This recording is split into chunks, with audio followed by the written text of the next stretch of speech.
je voulais que le public, que les publics, aient le sentiment qu'on n'imposait pas des œuvres comme on pourrait de manière arbitraire, si vous voulez, imposer des choix, mais qu'on comprenne que derrière tout cela, il y avait, et le mot n'est pas galvaudé, il y avait véritablement un travail de chercheur.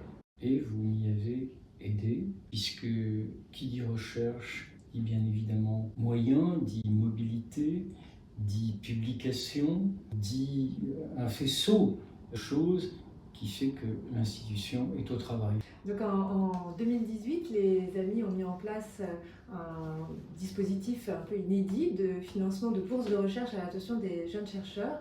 Quelle place est-ce que cela a pris au sein du musée? On parle souvent de ce que c'est qu'un musée au regard d'autres structures.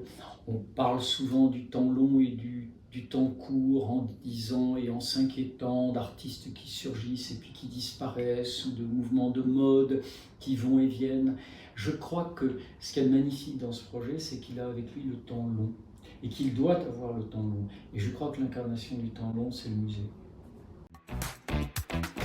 Quelle est la place de l'archive au sein du musée? C'est une question qui est au cœur aussi des réflexions de la mission recherche. Je pense qu'une des étapes de l'institution, c'est toujours de réfléchir tant à ce qu'elle expose et à la manière dont elle l'expose.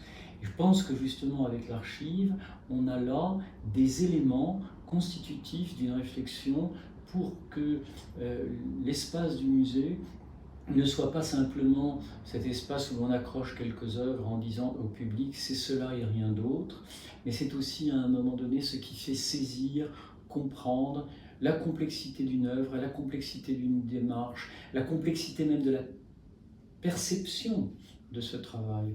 Et il est clair que l'archive joue ce rôle.